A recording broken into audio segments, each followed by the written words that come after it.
Supercoach 360. Supercoach 360. Animation. Supercoach 360 podcast. That's it, www.supercoach360.com.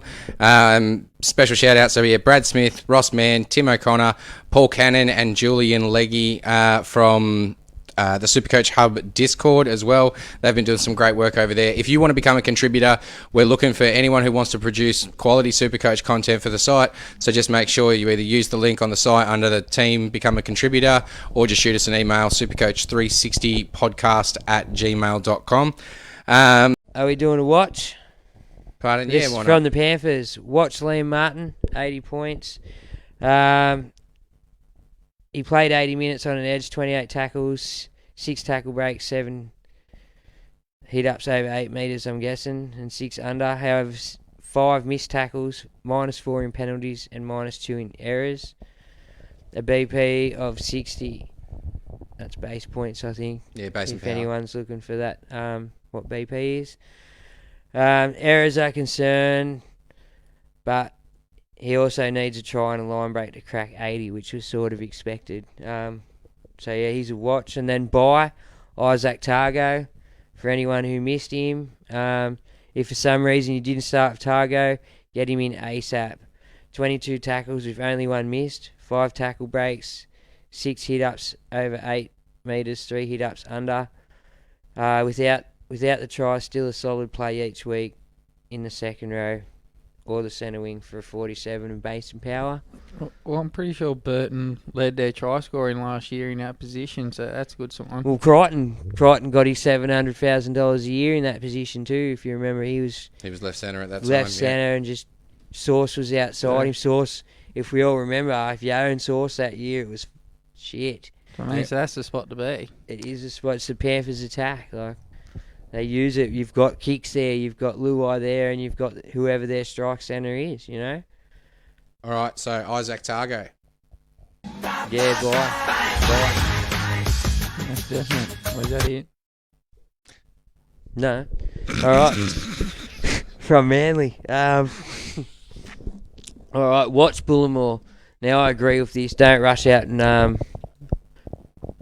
There's more to these, so go to the website and read them. I'm just glazing through it. Bullimore was scrappy in defence, scored a try on stroke of half-time, pretty much out of luck, and managed to pull out 62. So, and he still played the full 80 minutes, didn't he? Yeah, he played the full 80 minutes on an edge. However, Lawton did cop a HIA after 2 minutes and looked to have that edge until at least Schuster returns. Scored through 38 tackles, 4 missed, 1 tackle break, 3 hit-ups over 8 metres, 5 hit-ups under. Had an error for a total of 51 base and power. Solid if he keeps it up, just don't expect to try every week. Now, he says here, sell to Foa Sipley.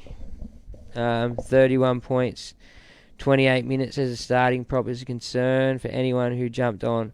14 tackles, 1 missed, 9 hit-ups for over 8 metres, 2 hit-ups for under 8 metres with an error giving him a base and power of 34.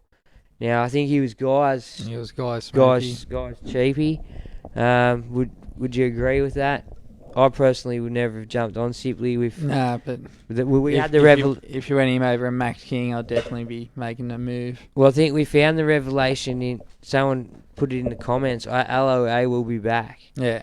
So he didn't even come back and still ruined him. Yeah, well, that's it, yeah. Well, Fonseca was on the bench, and he's also started a lot last year for him, so I just didn't see where his minutes were coming from. But still, he was on the right track with going pottish, I guess, you know.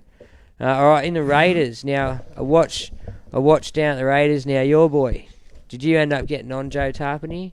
I did. You did. Now, 44 minutes when Hodgson plays 6 is a concern. However, it's that high risk reward that he can get more than 20 tackles, 4 missed.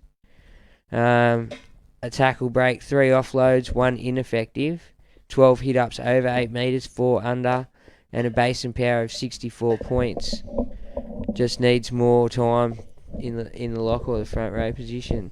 Well, that's it. I can't see him getting any less time, but more time would be great. If you could up that to 55, close to 60, because he's more than capable of it, that'd be ideal. It'd be up there with Payne Arsish. Yeah. Now, in here we've got to watch Tom Starling. I fully agree with that. I'd watch as well, especially with Hodjo only a couple of weeks back. He played 74 minutes after Hodjo went down. Prognosis is he could return in 2 weeks, so there's some concerns about how long he will start for. I feel it's more concerning that if he scored 46 points in 74 minutes, that including a try, what's a TS? Try assist. Try assist, 12 points, 42 in base and points with a -8 and negatives, would seriously wait and watch for another week. That's a massive point there. Those kind of numbers I wouldn't even bother watching with Hodgson back sooner rather than later. I'd just steer clear. Yeah, that's true. Now, buy Brad Schneider. Now, I know he's got COVID this week, but he's not wrong. If you can hold out and don't have to use the trade this week and fix other holes, you can wait till next week now, especially with the COVID. But again, if you didn't start with him, get him in. 28 tackles, 2 missed, 4 hit-ups over 8 metres, 2 hit-ups under. He did kick a ball dead with 2 errors expected from a rookie half, and 16 in goal kicks. That, as a half, can be included as base. So 54 as a solid playable score for a rookie half. I definitely wouldn't get on this week because he's not playing, but next week, or at least before the price rise, you should be looking at getting on him. He's going to make some cash. Agreed? Yeah, he hits the ball well too when he kicks the goals. Yeah.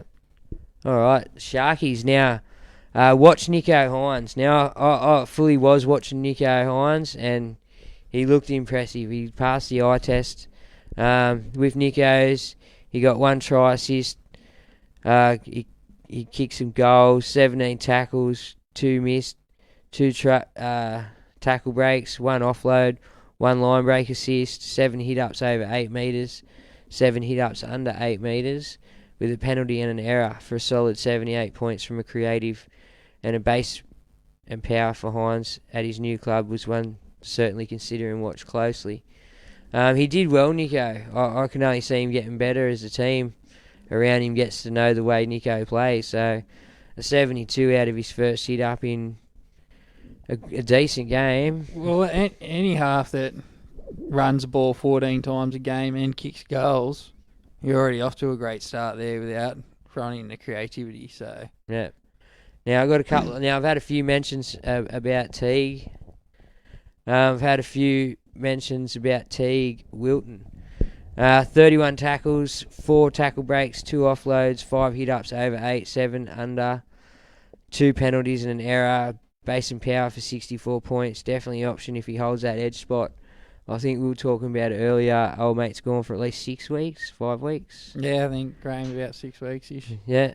And yeah, so we'll leave it at that. If you want to find out some more about those guys, there's a stack. Every single team's got one written up about them. So go and have a look on the website. And thanks, Julian, for that. That's outstanding. Alrighty, yeah, thank you very much to Julian there from the Supercoach Hub Discord. Link is in the description. Make sure if you're on Discord, you add their channel and get involved. Bunch of really knowledgeable people in there doing some great work for the Supercoach community. Thank you very much. And as Berg said, if you are looking for more content and all the extra content from these, make sure you check out the Supercoach 360 YouTube channel. Just search for Supercoach 360 on YouTube or check out the website supercoach360.com. Makes you Supercoach 360 podcast.